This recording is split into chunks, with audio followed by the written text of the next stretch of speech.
Bismillahirrahmanirrahim. Alhamdulillahirabbil alamin wa bihi nasta'in 'ala umuri dunya waddin.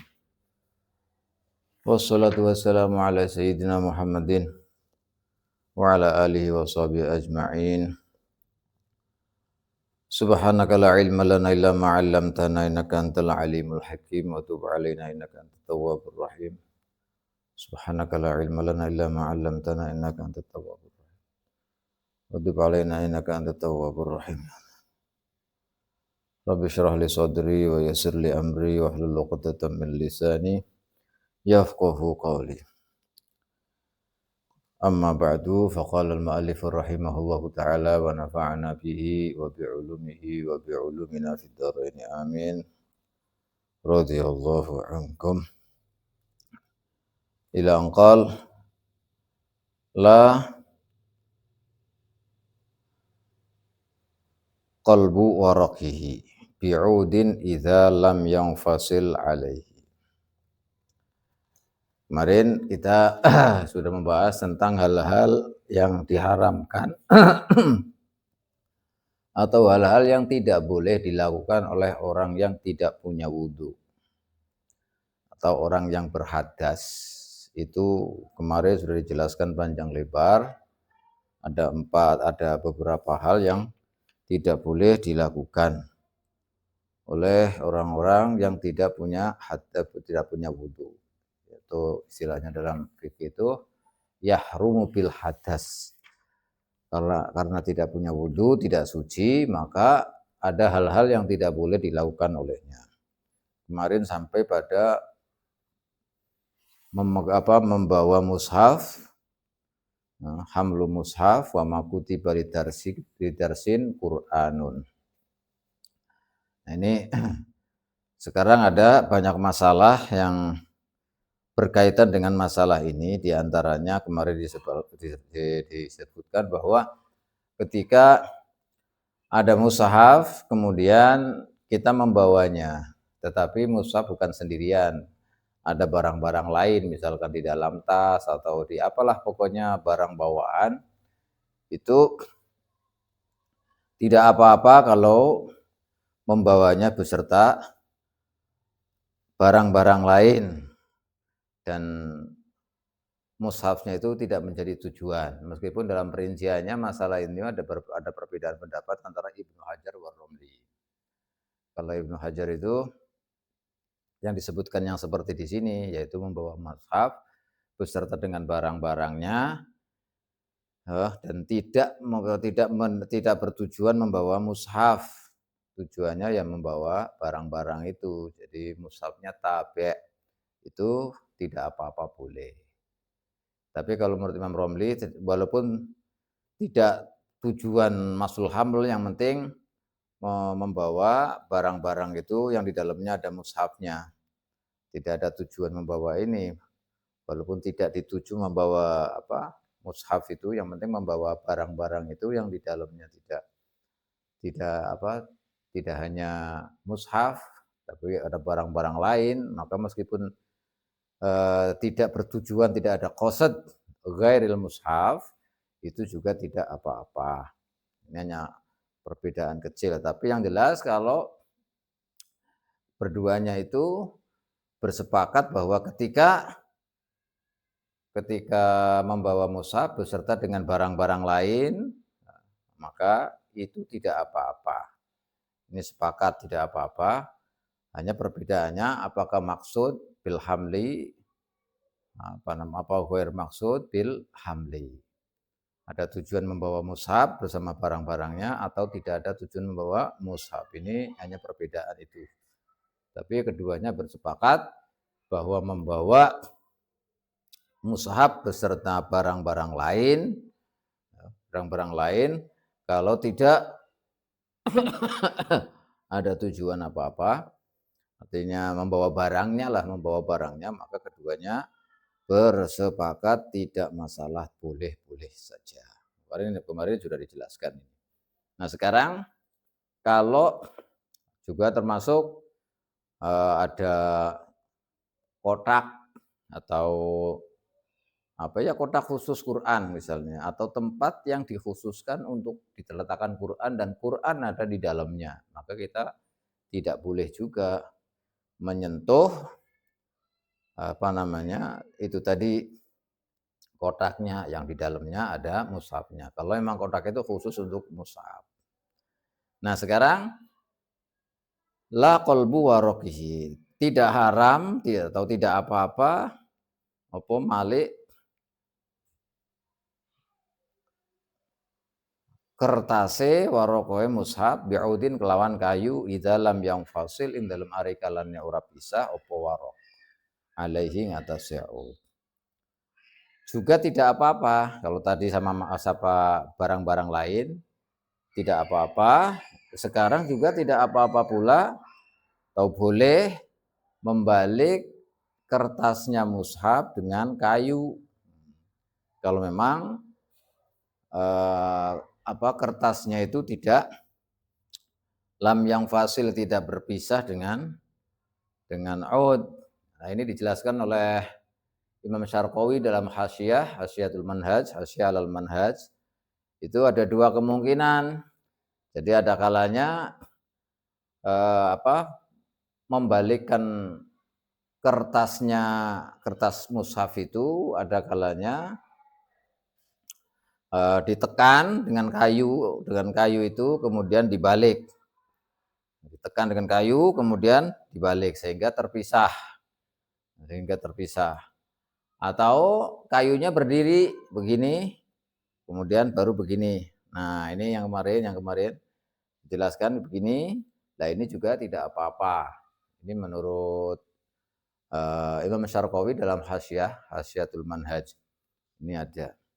Tapi yang jelas kalau membalikkan kertasnya dengan kayu yang tidak termasuk hamel, yang tidak termasuk, kalau begini nggak boleh.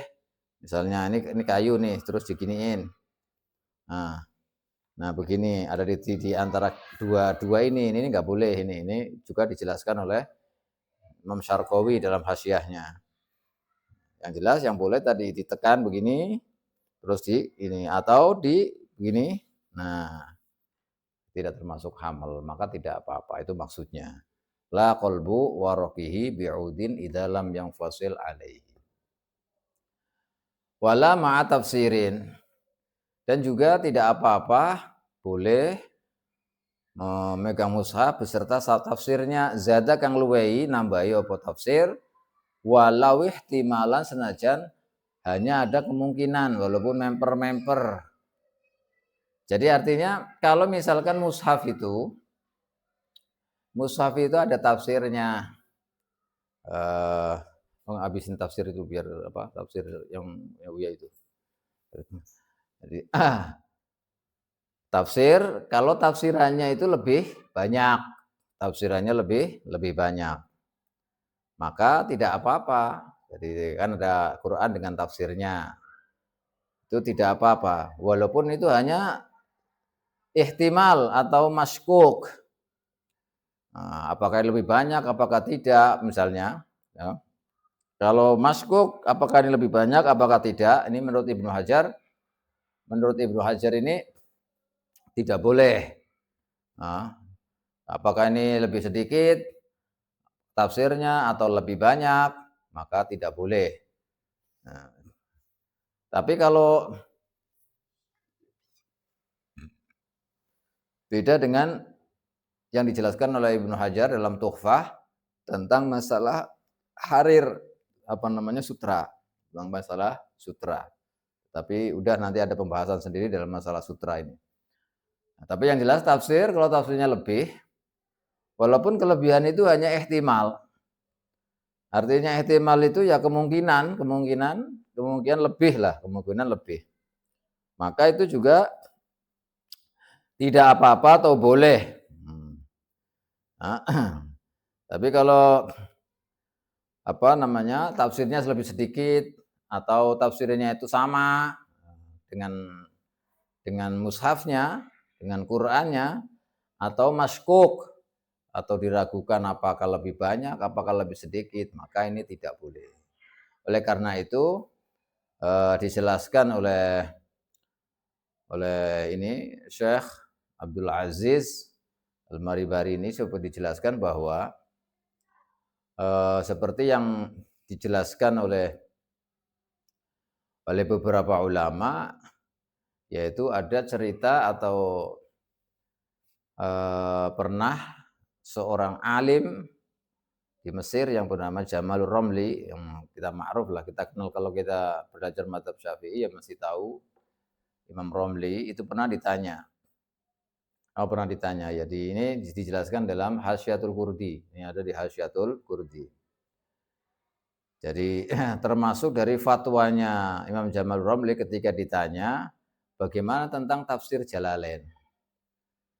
Nah, tentang tafsir Jalalain. Apakah tafsir Jalalain itu sama dengan Quran atau Qurannya lebih banyak? Maka beliau menjawab, Jamal Romli bercerita, nih tafsir Jalalain ini tulisannya tafsir Jalalain ya. Tapi ini beda nanti. Jadi kalau dimaksud tafsir, ini sebelum saya jelaskan fatwanya Jamal Romli, ini tafsir. Yang maksudnya tafsir itu ini tafsir. Kalau ini Quran ini bukan tafsir. Jadi tafsir ini tulisannya begini, nanti ada tafsirannya begini. Nah ini seperti ini namanya tafsir. Tafsir dengan mushafnya ini. Nah ini Jalalainnya Kalau ini kan cetakan baru, di dalamnya ini mushaf, di pinggirnya ini ada tafsir Jalalain. Nah beda kalau ini jelas di sininya ada Qur'annya, di sini ada Qur'annya, ini jelas lebih banyak atau dikatakan mushaf ini. Tapi yang dimaksud dengan Jalalain itu ya ininya. Kalau dulu cetakan dulu itu tafsir Jalalain yang nggak ada ini, tapi ini doang. Nah ini doang ini namanya tafsir Jalalain yang cetakan dulu zaman dulu. Kalau sekarang kan ini buat bacaan-bacaan, buat belajar, maka ini bukan Jalalain lagi, ini sudah merupakan mushaf karena ini di dalamnya ada mushafnya, di luarnya itu baru ada Jalalain, maka jelas lebih banyak Qur'annya, itu jelas. Nah, jadi yang dimaksud tafsirnya itu seperti itu tadi. Suatu ketika Jamalur Romli ditanya, apakah tafsir Jalalain yang tadi saya jelaskan tadi, saya contohkan itu, apakah lebih banyak Qur'annya ataukah sama? Beliau kemudian menjawab dengan cerita, ada salah seorang ulama dari Yaman. Ada seorang ulama dari Yaman yang meneliti tentang huruf Jalalain dengan huruf mushafnya. Nah, semuanya ini diteliti, setelah sampai beberapa surat itu sama. Kata beliau, wa'adahuma fawajadahuma ala sawa. Dalam surat tertentu sama hurufnya itu sama. Tapi ketika sampai pada akhir Quran, di akhir Quran itu kemudian menemukan bahwa tafsirnya itu lebih banyak daripada Qurannya. Beberapa huruf, lebih banyak hanya beberapa huruf dari Qur'annya. Ini dijelaskan ini di kitab Hasyiatul Qurdi. Nah, ketika ditanya kemudian bercerita seperti itu, fa'ulima annahu yahillu hamluhu ma'al hadas ala hadza. Kalau memang menurut penelitiannya ternyata seperti itu, ya maka tidak apa-apa karena tafsirnya lebih banyak. Bukan tafsir yang ini tadi. Kalau yang ini tadi kan sudah jelas, ini ada mushafnya, ada tafsirnya, maka ini mushaf ini. Yang dalam kan mushaf itu, kemudian di luar-luarnya itu tafsir. Maka jelas itu Qur'annya lebih. Jadi yang dimaksud dengan tafsir ya itu tadi ada kalam, ada Qur'annya, kemudian langsung bersambung terus begini. Nah, itu namanya yang dimaksud dengan tafsirnya itu. Nah, kalau tafsir Jalalain itu lebih banyak, beberapa huruf itu maka tidak apa-apa. Tetapi oleh sebagian ulama kita harus wara'. Sebagian ulama mengatakan al-wara' ada hamli tafsiril Jalalain. Hendaknya tidak membawa tafsir Jalalain. Ini wirainya, wara'nya agar menjaga hal-hal yang tidak diinginkan. Kenapa? Karena Walaupun setelah dihitung seperti tadi, kemungkinan wa in kana zaidan bi harfaini rubbama ghafalal katib an kitabati harfaini. Kalau seandainya dihitung seperti itu, ya sebenarnya bukan hanya Jalalain, tapi yang lain juga sama. Ini hanya contohnya di Jalalain. Karena memang ada penjelasan tentang tafsir Jalalain. Waraknya untuk berjaga-jaga jangan memegang atau membawa tafsir Jalalain. Jangan membawa tafsir Jalalain. Kenapa? Karena walaupun itu setelah dihitung agak banyak beberapa huruf saja, barangkali penulisnya ini lalai sehingga ada tambahannya. Barangkali atau tambahan 1 huruf, 2 huruf atau lebih banyak, yang jelas ada kemungkinan seperti itu. Maka al-wara' itu kita tidak membawanya. Kata sebagian ulama itu begitu. Kenapa? Karena seperti kemarin dijelaskan bahwa al-mushaf itu kita harus agungkan. Kalau orang yang hadas maka tidak boleh menyentuh atau membawa, apalagi membawa mushaf. Seperti dijelaskan oleh para ulama itu tadi. Jadi kesimpulannya, kalau memang tafsirnya lebih banyak, jelas yakin lebih banyak, maka boleh membawa tanpa wudu. Tapi kalau sama hurufnya dengan tafsirnya tafsirnya dengan mushafnya sama, atau meragukan lebih sedikit apalagi lebih nggak boleh, atau sama, atau meragukan apakah lebih banyak, apakah lebih banyak tafsirnya atau lebih sedikit, nah ini maka tidak boleh dibawa karena tidak diketahui. Oleh karena itu tadi cerita Jalalain, tapi yang jelas ya yang paling penting ya kita harus memuliakan. Walaupun misalnya tafsirnya lebih banyak, ya seharusnya atau sebaiknya kita berwudu dulu. Karena apa? Ta'ziman lil mushaf. Ta'ziman lil mushaf. Nah, terus untuk mengukur banyak sedikitnya antara mushaf dengan tafsirnya, itu hitungannya bagaimana caranya? Ini lebih banyak apa lebih sedikit? Ini dihitungnya dengan khot usmani. Nah, kalau mushaf itu dengan khot usmani, dengan kaidah-kaidah khot usmani. Ya seperti yang ada di kita khot usmani itu. Jadi khot usmani itu ya yang sampai pada kita ini seperti ini, yang ada di Quran ini namanya khot usmani ini. Nah, ini khot usmani ini. Yang seperti ini. Kadang-kadang tidak ada alifnya, kadang ya kan itu banyak itu kayak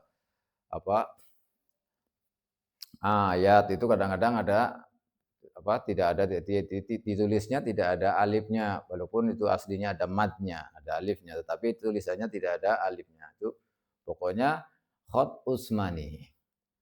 Hitungan untuk banyak apa sedikitnya itu yaitu dengan khot usmani mushafnya itu. Karena juga kita harus tahu bahwa Quran itu ada beberapa penjelasan apakah boleh ditulis dengan khot usmani atau harus, ataukah boleh dengan harus dengan khot usmani atau boleh dengan selain khot usmani. Itu sudah sering saya jelaskan tentang ini. Tapi yang jelas untuk mengukur apakah itu lebih banyak atau tidak, itu adalah hitungannya dengan khot usmani. Wala yumna'u lan ora den cegah sapa sobiyun bocah cilik mumayyizun kang stamyiz, muhdisun kang hadas, walau junuban, senajan bocah cilik kuwi mau junub, ora den cegah hamla wa masa nahwi mushafin ing nggawa lan gepok demek sepadane mushaf lihajati ta'allumihi krana kebutuhan belajare sobi wa darsihi lan yo ndrese sobi wa wasilatihi lan lantarane ta'allum wa dars. Nah ini kalau ada anak kecil itu yang sudah tamyiz. Tamyiz itu sudah Sering dijelaskan yang kemarin waktu bab wudu.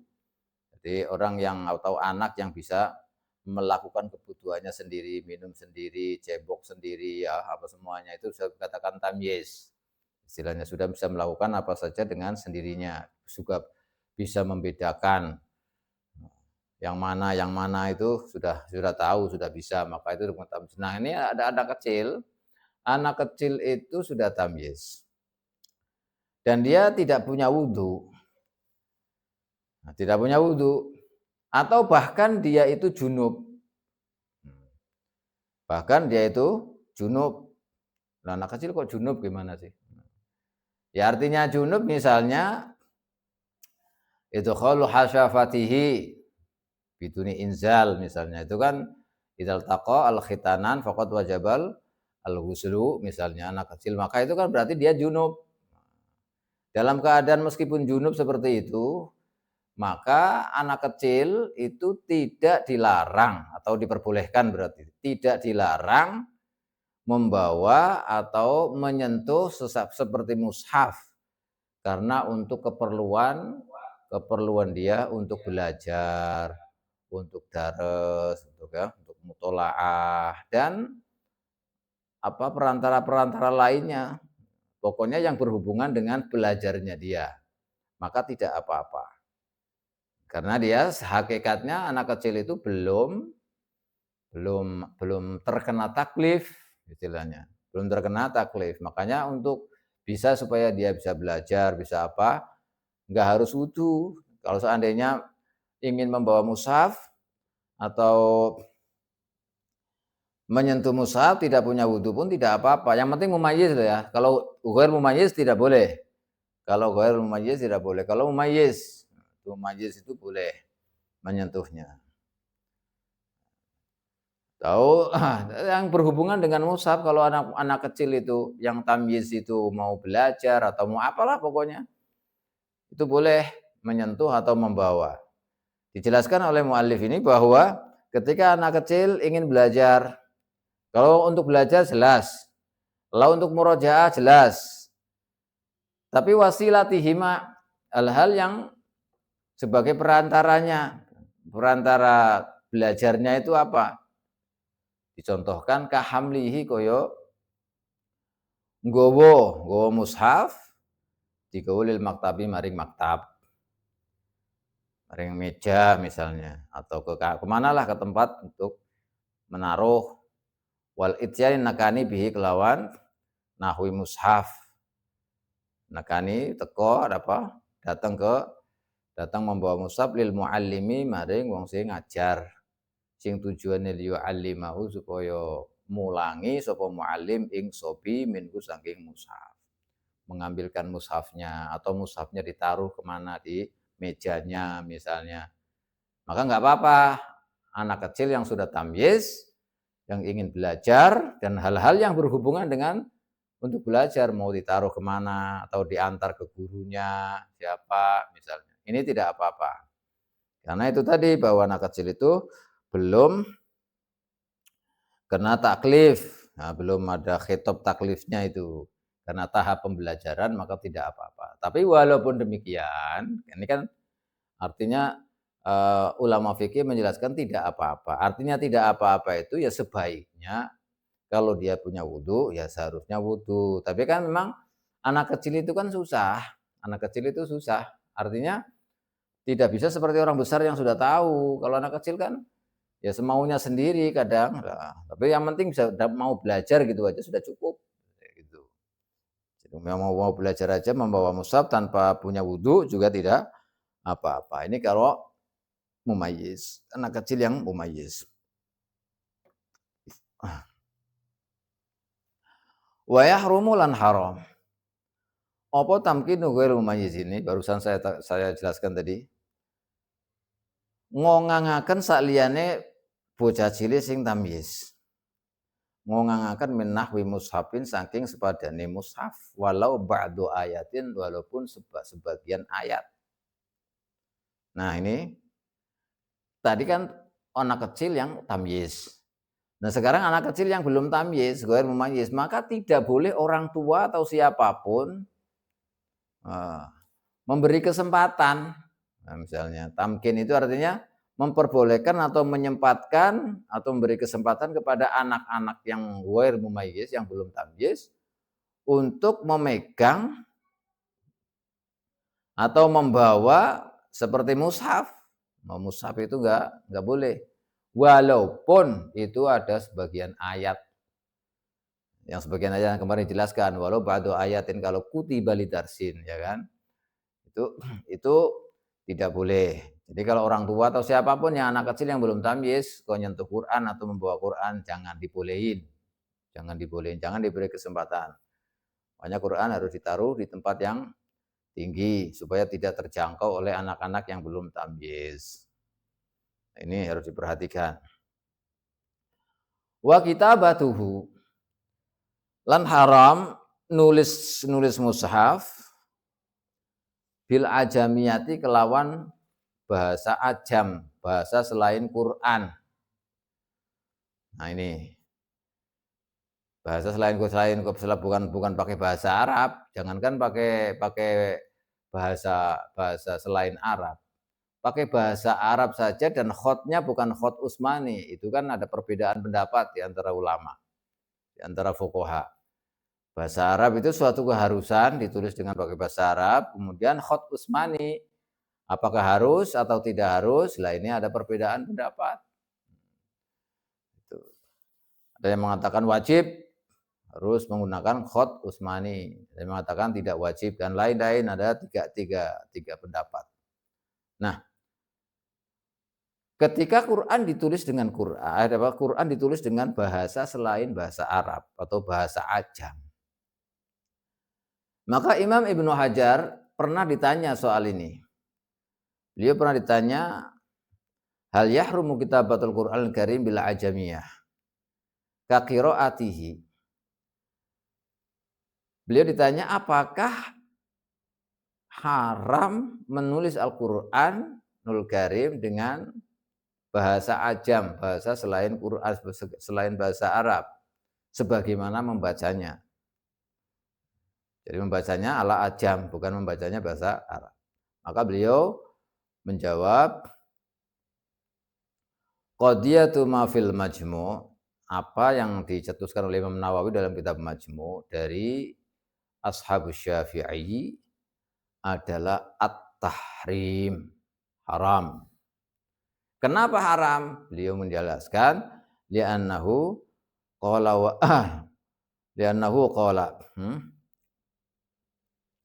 wa amma naqlu anil li'annahu ini karena kalau ditulis pakai selain bahasa Arab itu i'jaznya. Apa i'jaznya itu?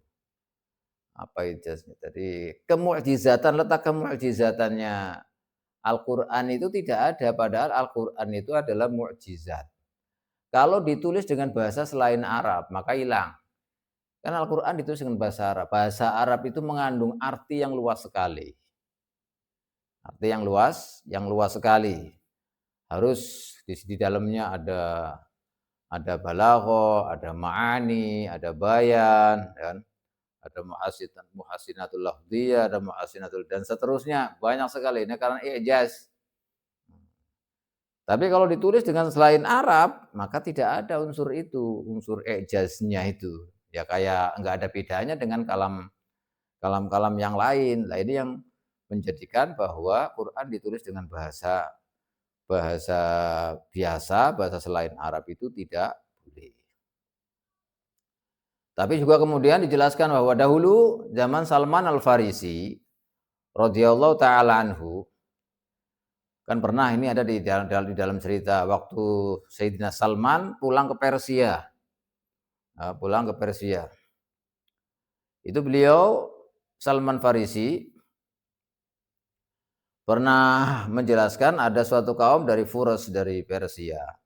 Itu bertanya atau meminta kepada Salman Al-Farisi untuk menulis sesuatu dari Quran yang dikirimkan atau untuk mereka itu yang ada di Persia, karena Salman Al-Farisi kan berasal dari Persia, untuk umatnya yang ada di sana, kaumnya di sana, agar mengirimkan menulis tulisan dari Quran tulisannya dengan bahasa Persia gitu. Kemudian ketika diminta begitu oleh kaumnya di sana, Salman Al-Farisi kemudian menulisnya dengan bahasa Faris, dengan bahasa Persia. Itu kan ada cerita itu.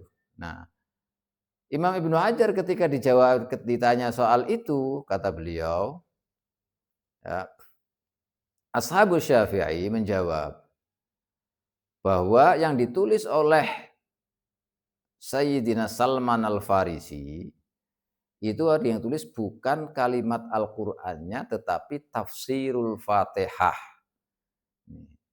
Kata beliau bi annahu kataba tafsirul Fatihah la haqiqataha. Jadi beliau menulis tafsirannya Fatihah bukan menulis apa adanya Fatihah. Jadi maksudnya yang dimaksud itu kalau misalkan Al-Fatihah itu kan alhamdulillahirabbil alamin ditulis pakai bahasa Latin itu loh, bahasa Latin. Tulisannya ini bukan pakai bahasa Arab misalnya. Nah, ini yang tidak boleh, haram. Ini menurut ini nih. Kemudian ketika ada alasan bahwa Sayyidina Salman Al-Farisi ketika diminta untuk menulis sesuatu atau ayat dari Al-Qur'an, kemudian ditulisnya dengan bahasa Persia, itu kata beliau adalah yang ditulis itu bukan hakikatul Fatihah, tapi yang ditulis adalah tafsirnya Fatihah. Ini apa namanya?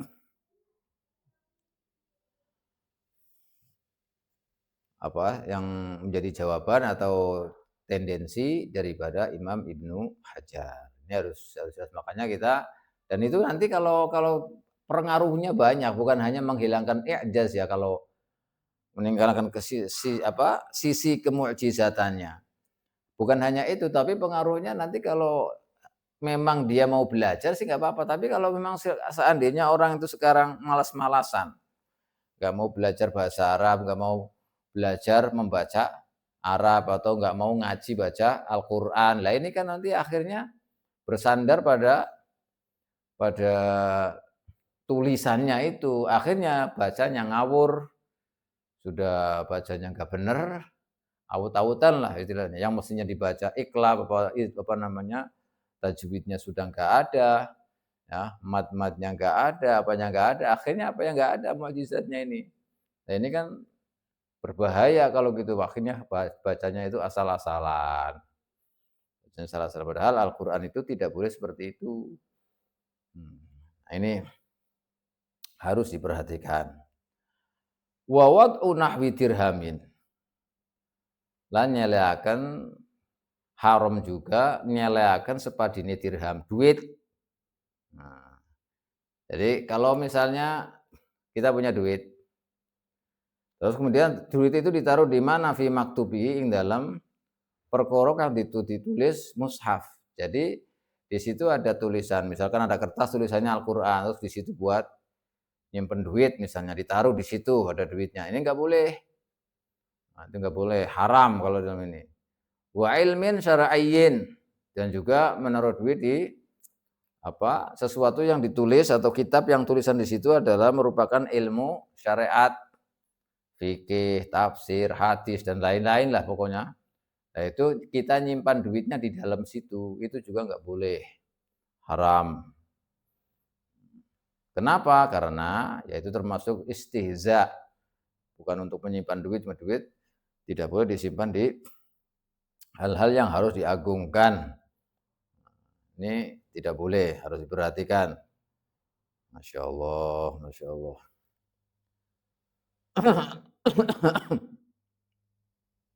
Pokoknya sesuatu yang dianggap yang harus kita agungkan, itu jangan kemudian dibuat nyimpan duit. Buat nyimpan duit. Kalau mau ya di atasnya, duitnya misalnya ditindihi atau misalnya ditaruh kemudian jangan di dalam begini, gitu. Begini kemudian ininya di bawah misalnya, terus begini misalnya di bangku kemudian ditaruh di atasnya mushaf. Itu masih tidak apa-apa karena tidak tapi kalau di dalamnya itu nggak boleh. ditaruh. Atau ada kertas tulisan ditulis ada di dalamnya ada tulisan ayat-ayat Quran misalnya, atau bukan Quran tapi yang ilmu-ilmu syariat istilahnya, maka juga tidak boleh. Wa kadzalan iku kaya mengkono haram ja'aluhu ta ndadekaken darahim baina araqihi. Nah ini kalau tadi kan dia taruh di atasnya. Di atasnya jadi buat lemek lah istilahnya. Kertas yang di dalamnya ada tulisan Quran itu kemudian buat lemekan ditaruh di atasnya duit, nah nggak boleh. Begitu juga tidak boleh ditaruh di sini di dalam terus ditutup begini di sela-selanya ini. Nah begitu itu juga nggak boleh sama saja. Nah, tapi ini ada khilaf wa kadza ahmah wa kadza ja'aluhu baina awraqihi khilafan linulayani li syekhina maring guru kita Ibnu Hajar Al-Haytami. Kalau menurut Syekhina Ibnu Hajar itu tidak apa-apa. Kalau tidak apa-apa. Seperti dalam kitab At-Tuhfah, kemudian di Syarhil Irsyad itu ada. Masya Allah.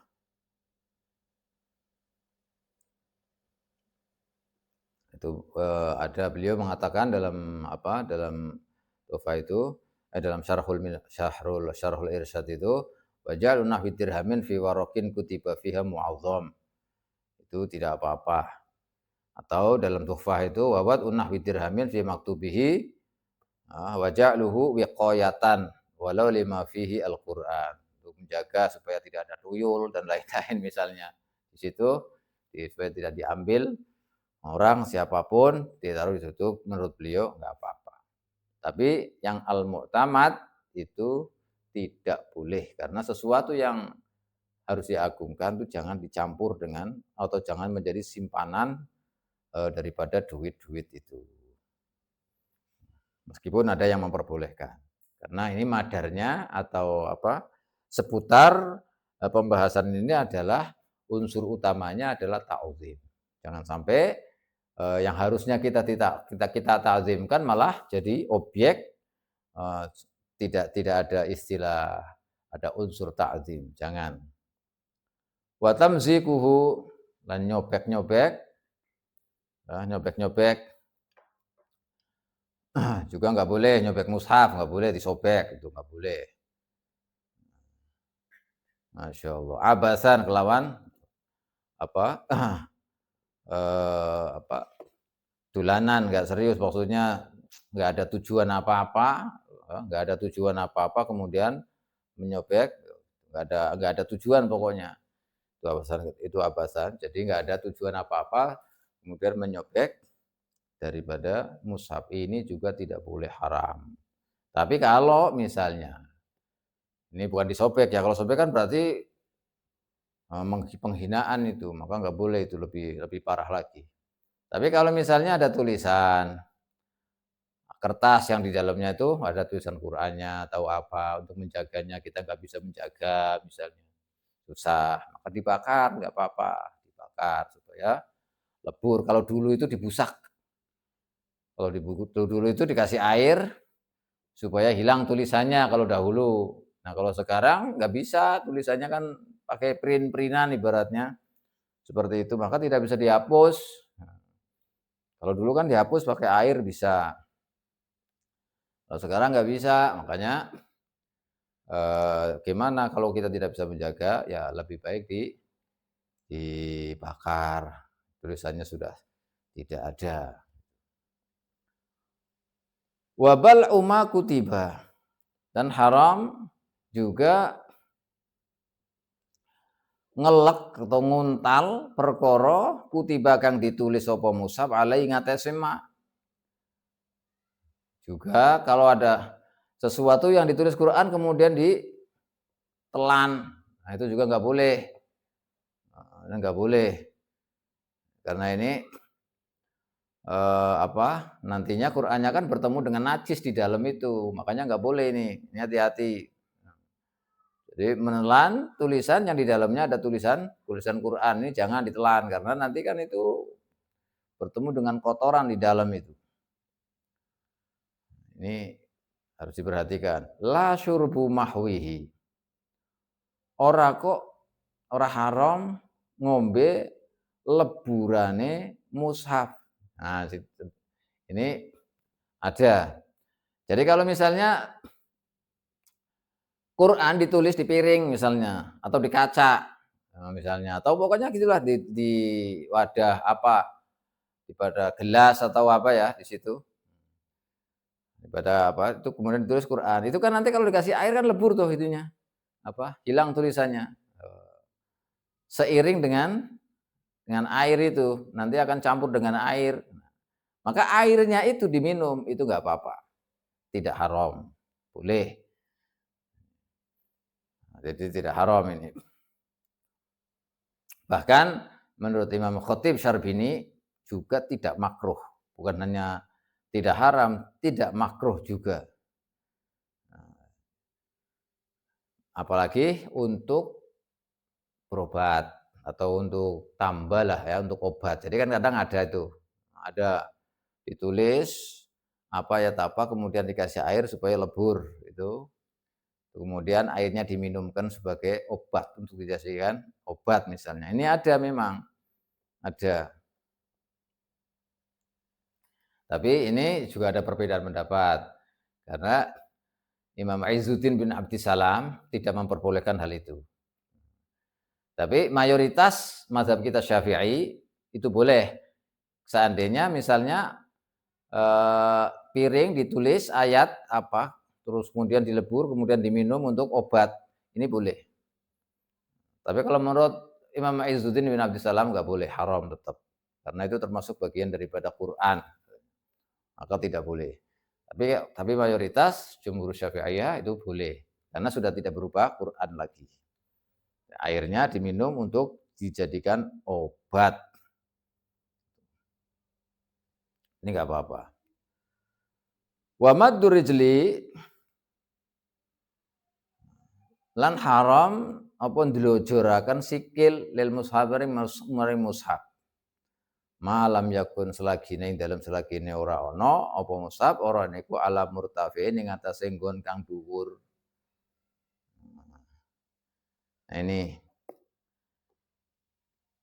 kita ketika duduk, kemudian di sana misalnya ada mushaf, mushafnya sejajar dengan tempat duduk kita, maka kita kakinya itu jangan sampai dipanjangkan ke sana.